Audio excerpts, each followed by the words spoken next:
तो दोस्तों, स्वागत है हमारे गुरुजी स्टडी पॉइंट चैनल पर। और हम आज आपके लिए कक्षा 11 में रासायनिक मूल अवधारणाएं पाठ से कुछ संबंधित न्यूमेरिकल आपको बताएंगे। जैसे कि न्यूमेरिकल आते हैं आपके क्वेश्चन नंबर 1 हम आपको बताते हैं। जैसे 10 ग्राम कार्बन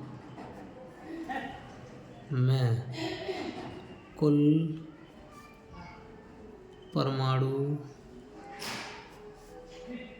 की संख्या कितनी होती है।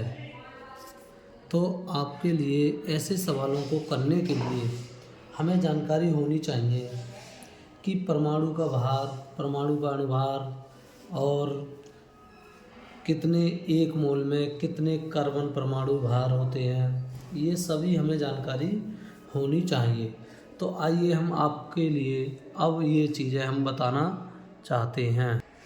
तो इसमें हम सबसे पहले देखेंगे कि कार्बन का एटॉमिक मास कितना होता है, यानी परमाणु भार कितना होता है। ऐसे सवालों को करने के लिए हमें सबसे पहले जानकारी होनी चाहिए कि कार्बन का परमाणु भार कितना होता है, 12 ग्राम। ठीक है, और इसमें 12 ग्राम परमाणु भार होता है और वो किसके बराबर होता है, इसमें इतने 6.022 गुणा 10 की पावर 23 कार्बन परमाणु बराबर किसके बराबर होते हैं, 12 ग्राम के। तो हमें सबसे पहले ये पता होना चाहिए कि परमाणु का भार कितना है, 12 ग्राम, और 6.022 गुणा 10 की पावर 23 कार्बन परमाणु किसके बराबर होते हैं, 12 ग्राम के बराबर होते हैं। और एक मोल में कार्बन परमाणु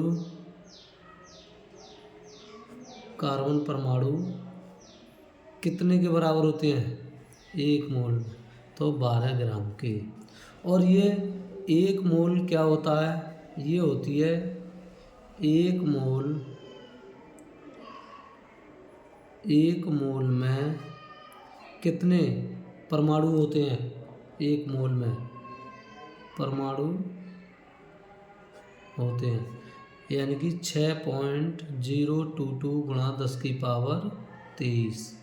ये आपके इतने परमाणु या कण होते, इनके बराबर क्या होता है, 6.022 गुणा 10 की पावर 23 के बराबर कितना होता है, हमारा एक मोल होता है। और इसी को हम क्या कहते हैं, एवोगैड्रो संख्या भी कहते हैं। एक मोल को हम कितना बोलते हैं, एवोगैड्रो संख्या भी कहते हैं। जैसे कि एक मोल को हम एवोगैड्रो संख्या यानी कि एवोगाड्रो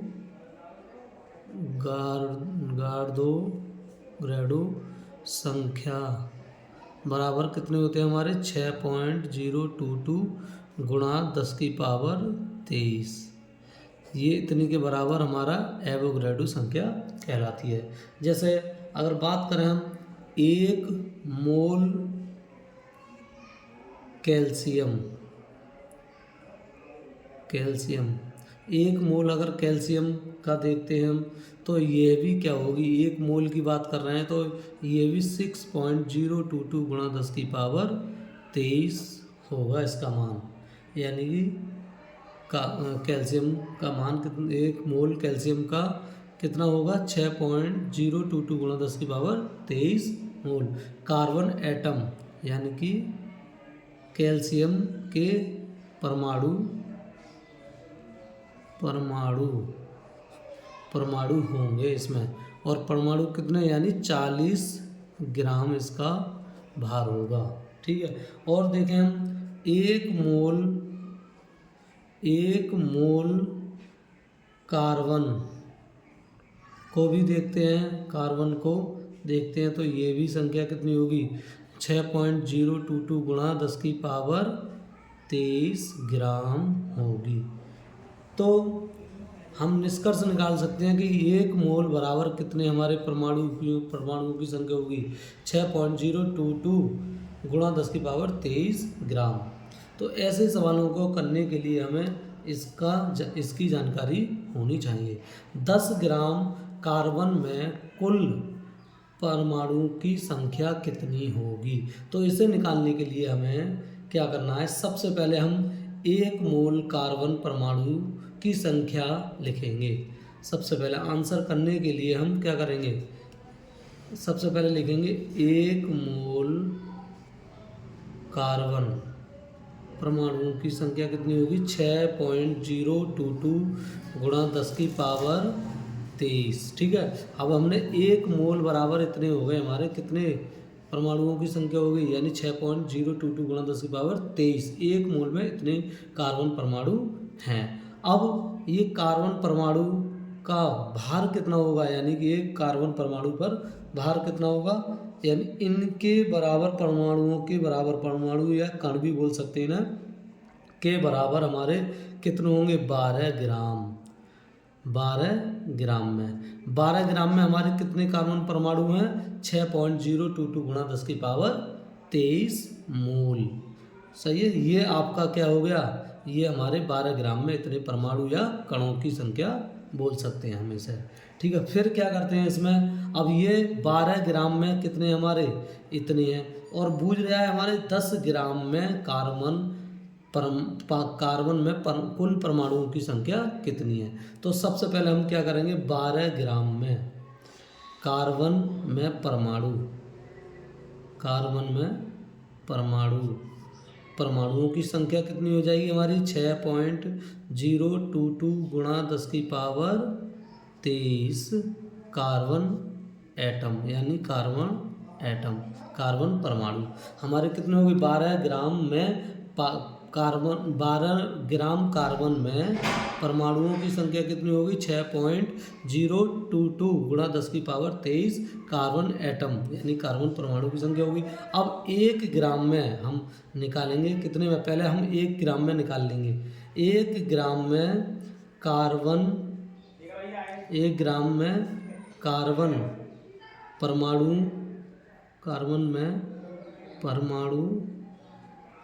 परमाणु की संख्या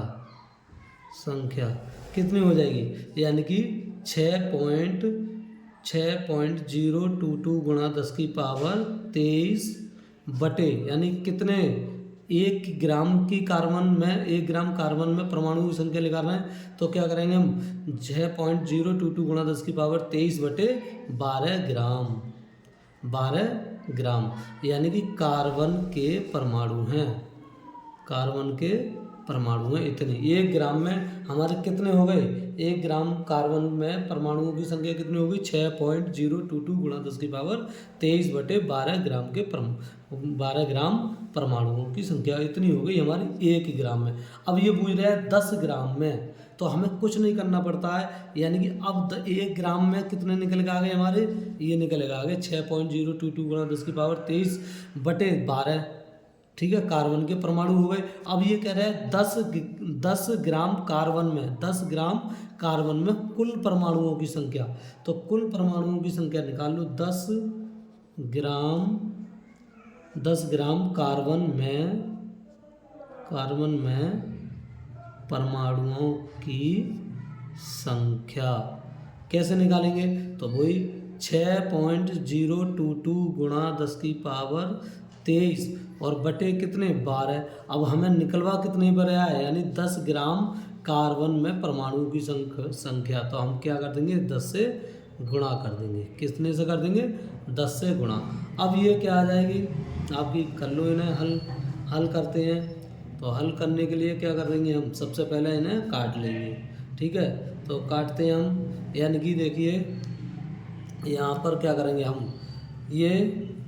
हम इन्हें पॉइंट को क्या करते हैं, यानी कि इसकी 6.022 की गुणा कितने से करते हैं हम 10 से, तो हमारा कितना आ जाएगा लगभग 60 आ जाएगा, यानी कि 1 पॉइंट इधर हटा देंगे 60 और ये आ जाएगा 2 गुणा 10⁻23 बटे कितने 12 ठीक है, ये हमारा बन जाएगा। इसकी कितने से गुणा कर दी हमने, यानी 10 से, और 10 की गुणा हमने 6.022 से गुणा कर दी, तो हमारा कितना आ जाता है 60.22, यानी कि 60.22 बटे 12 गुणा 10 की पावर 23। अब हम क्या कर देंगे, इनको भाग कर देंगे, 12 पंजे 60, लगभग 5 गुणा, यानी कि ये पॉइंट में है चीज़, ज़्यादा इन्हें करते नहीं है, लेकिन करना चाहो तो यहाँ पर आप इसे भी हल कर सकते हो। जैसे 60.22 हैं, 12 से भाग करेंगे तो कैसे करेंगे, देखो 12 पंजे 60, पूरे पूरे कट गए। ठीक है, अब हमारा क्या बचा,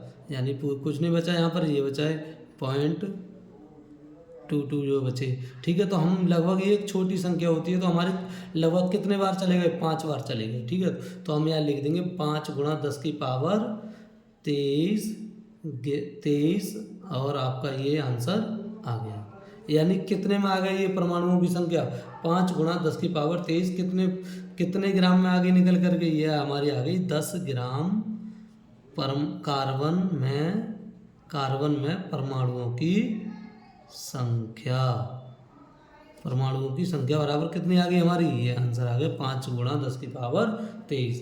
तो ऐसे सवालों को करने के लिए हम क्या करते हैं, इन सब चीज़ों की जानकारी होनी चाहिए। जैसे कि कार्बन का परमाणु भार कितना होता है, 12 होता है, आप सभी जानते हैं। परमाणु भार कैसे, यानी कि 6 इसका एटॉमिक नंबर हो गया, और परमाणु भार कौन सा होता है, ये। ठीक है, तो ये हमें आनी चाहिए, तब आप इन्हें हम कर सकते हैं। जैसे 1 मोल में कार्बन परमाणु भार कितना होता है, 12 ग्राम। 1 मोल में परमाणुओं की या कणों की संख्या कितनी होती है, 6.022 गुणा 10 की पावर 23, ये जानकारी होनी चाहिए। और 1 एवोग्रेडो, यानी जो संख्या होगी 1 मोल को हम एवोग्रेडो संख्या भी कहते हैं। यानी एवोग्रेडो संख्या का मान कितना होता है, 6.022 गुणा 10 की पावर 23। ठीक है, ऐसे ही हम कैल्शियम का करते हैं। जैसे कैल्शियम का 1 मोल में निकालेंगे तो 1 मोल जहाँ लिख करके आ जाए तो आपका क्या होता है, 6.022 गुणा 10 की पावर 23, ये ऐसे निकाल लेते हैं। और कैल्शियम का परमाणु भार कितना होता है, 40 ग्राम होता है। तो इस तरीके से हम निकाल लेते हैं। ये हमारी केमिस्ट्री में, यानी कक्षा 11 में ये ऐसे सवाल आते हैं, ऐसे न्यूमेरिकल आते हैं। 10 ग्राम कार्बन में परमाणुओं की कुल संख्या कितनी है, तो आपको ये जब ही आएंगे जब ये आप कर पाओगे, यानी कि ये सारी चीज़ें आपको पता होना चाहिए। ठीक है, जैसे हम कहें कि अगला सवाल और अगर देखना चाहें तो ये देखिए, अगला सवाल जैसे आ जाता है आपका CO2 के 200 अणुओं का भार ज्ञात करो। ठीक है, अब इसमें क्या कह रहा है, CO2 यानी कार्बन डाइऑक्साइड के 200 अणुओं का भार ज्ञात करो।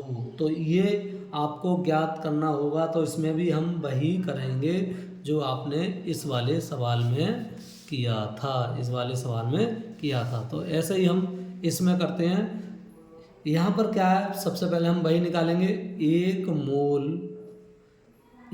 मोल CO2 बराबर 1 मोल CO2 में कार्बन परमाणुओं, CO2 में 1 मोल की बात करी है हमने, तो कितने हो जाएंगे इसमें परमाणुओं की संख्या हो जाएगी आपकी 6.022 गुणा 10 की पावर 23। हमने कह दिया कि जहाँ पर मोल लिखा हुआ आ जाए, 1 मोल लिखा हुआ आ जाए, तो 1 मोल की वैल्यू आप कितनी लगाओगे, आप लगाओगे 6.022 गुणा 10 की पावर 23 CO2 के अणु। अब यहाँ पर अणु क्यों कह रहे हैं, अणु इसलिए कह रहे हैं क्योंकि ये कार्बन CO2 जो है वो क्या है, आपका एक अणु है। यानी कि अणु की परिभाषा हमने पहले ही बता दी आपको कि यानी कि दो या दो से अधिक तत्व या परमाणु आपस में मिलकर के संयोग करते हैं, तो उसे हम क्या कहते हैं, अणु कहते हैं। तो अणु इसलिए कहा हमने कि 1 मोल CO2 में अणुओं की संख्या कितनी हो जाएगी हमारी, 6.022 गुणा 10 की पावर 23। ठीक है, और आगे भार CO2 का भार कितना हो जाएगा, CO2 का भार हो जाएगा आपका 44 ग्राम। 44 ग्राम। अगर CO2 का भार भी निकालना नहीं आता हो तो हम CO2 का भार कैसे निकालते हैं, देखिए कैसे निकालेंगे। CO2, ठीक है, C का कितना होता है 12, ठीक है, और ऑक्सीजन का कितना होता है हमारा, ऑक्सीजन का होता है आपका 16, 16 दूनी 32, यानी कि 2 हैं ऑक्सीजन तो इसलिए हमने 16 दूनी 32, तो कितने हो गए हमारे 44 ग्राम। इस तरीके से हम भार निकाल लेते हैं, यानी कि भार निकालते हैं तो इनके परमाणु भार जो होते हैं उनको हम ऐड कर लेते हैं, तो इस तरीके से हमारा परमाणु भार निकल के आ जाता है। ठीक है, अब क्या करेंगे इसमें, हम सबसे पहले हम क्या करते हैं, इसको करने के लिए तो हम लिख लेंगे अपने अपने शब्दों में ऐसे लिख लेंगे 6.022 गुणा 10 की पावर 23 CO2 बराबर कितने हमारे 44 ग्राम, कितने हमारे 44 ग्राम। अब हम सबसे पहले क्या करेंगे, यानी कि एक CO2 का अणुभार निकालते हैं हम। एक CO2 का हम क्या करेंगे, अणुभार निकालेंगे, अणुओं का भार निकालना है तो एक CO2 का भार निकालते हैं। एक CO2 अणु भार, अणु का भार, ठीक है, एक CO2 अणु का भार निकालते हैं तो इसमें क्या करते हैं हम, परमाणु भार बटे एवोगाड्रो संख्या, एवोगाड्रो संख्या। तो अब बताओ, सबसे पहले CO2 का परमाणु भार कितना था हमारा 44, और एवोगाड्रो संख्या आपको पता ही है कितनी होती है 6.022 गुणा 10 की पावर 23, यानी कि ग्राम। ठीक है, ये हमने पहले बता दिया कि एवोगाड्रो संख्या एक मोल बराबर, ये आपको याद होने चाहिए तभी आप ऐसे सवालों को कर पाओगे। ठीक है, तो ये एक CO2 अणु का भार निकल के आ गया। एक CO2 अणु का भार कितना आ गया हमारा, ये 44 कहाँ से आए हमारे परमाणु भार, यानी CO2 का भार होता है 44। ठीक है, और हमारे एवोगाड्रो संख्या कितनी होती है 6.022 गुणा 10 की पावर 23 ग्राम। ठीक है, अब हमें निकालने हैं कितने के, यानी कि सवाल में कह रहे हैं CO2 के 200 अणुओं की संख्या, कितने 200 अणुओं की संख्या। ठीक है, अणुओं का भार ज्ञात कीजिए। ठीक है, यानी सवाल में क्या कह रहे हैं CO2 के 200 अणुओं का भार ज्ञात कीजिए, तो हम निकाल लेंगे भाई 200 अणु का भार, यानी अणुओं का भार क्या करेंगे हम, परमाणु भार बटे एवोगाड्रो संख्या, और जितने हमारे 200 अणु दिए हैं तो हम 200 अणुओं से गुणा कर देंगे, 200 अणुओं से हम गुणा कर देंगे, क्योंकि एक का था तो हमारा एक का इतने आ रहे हैं तो गुणा हम कितने से, एक से करेंगे तो वही मान आएगा निकल के। तो इसमें 200 अणु का भार निकलवाना है तो हम क्या करेंगे, परमाणु भार CO2 का कितना आया निकल का हमारा 44, और बटे एवोगाड्रो संख्या कितनी है हमारी 6.022 गुणा 10 की पावर 23, और गुणा कितने से कर देंगे हम 200 से। 200 क्यों करी हमने 200 से, क्योंकि सवाल में हमारा कह रहा है CO2 के 200 अणुओं का भार ज्ञात करो, तो हम क्या कर देंगे 201 का भार, हमारा एक CO2 अणु का भार कितना आया 44 बटे 6.022 गुणा 10 की पावर 23, और अब 200 के यानी कि 200 CO2 के अणुओं का भार पूछ रहा है तो हमारा क्या कर देंगे 44 बटे 6.022 गुणा 10 की पावर 23, और गुणा हम कितने से कर देंगे 200 से। अब इसे कैलकुलेशन को करेंगे तो हमारा कितना निकल कर आ जाएगा, इस कैलकुलेशन को करेंगे तो आप करके देख लेंगे, इसे करके देख लेंगे कैसे करते हैं। देखिए मैं करके दिखाता हूँ आपको, यानी कि यहाँ पर कर लो, ये जो है आपके 244 की और 200 की क्या कर देंगे हम गुणा। ठीक है, 44 और 200 की गुणा यहाँ पर कर लेते हैं हम। चलो लंबी हो जाएगी थोड़ी वीडियो, लेकिन मैं निकाल के दिखा रहा हूँ। 200 और 44, 0 0 4 दूनी 8, ऐसे 0 0 4 दूनी 8, 0 0 8 8, 8800, यानी कितनी आ गई ऊपर हमारे 8800। 8800 और बटे नीचे कितने हमारे ये कर लेंगे, बटे हमारे कितने हैं ये कर लो 6.022 गुणा 10 की पावर 23। ठीक है, ये हमने कर लिया। अब इनकी और इनकी क्या कर दें हम भाग कर दें, इनकी और इनकी हम क्या कर दें भाग कर दें। तो भाग करने पर क्या आएगा हमारा लगभग भाग करेंगे तो आप 6 से यानी कर दो, यानी लंबी में वो होती है तो हम क्या करते हैं 6 से ही कर देते हैं। 8800 को 6 से देखो 6 एकन 6 कितने आ गए 6 एकन 6 बचे कितने 2 हैं और हम ये 8 उतार लेंगे हम 6 चौक 24 6 पंजे 30 ज़्यादा हो रहा है तो 6 चौक 24। मैं इनकी 0 पॉइंट से जो आ गए हैं इनकी दो इनसे नहीं कर रहा हूँ, यानी लगभग में आता है आंसर तो मैं 6 से करके दिखा दे रहा हूँ आपको इसलिए जल्दी होने के लिए। तो 6 चौक 24 बचे कितने हमारे 28 में से 24 गए कितने बचे आपके बचे 4। ठीक है, अब कौन सा एक जीरो उतार लेंगे। ठीक है, छतंग 36 छतंग 36 कितने 4 बचे फिर हमारा जीरो छतंग 36 फिर कितने बचे हमारे 4 बचे। ठीक है, इस तरीके से आपके ये बढ़ते जाएंगे। तो लगभग हमारे कितने आ रहे हैं लगभग हमारे आ रहे हैं 1466 गुणा 10 की पावर 23 और यही हमारा आंसर आ जाएगा।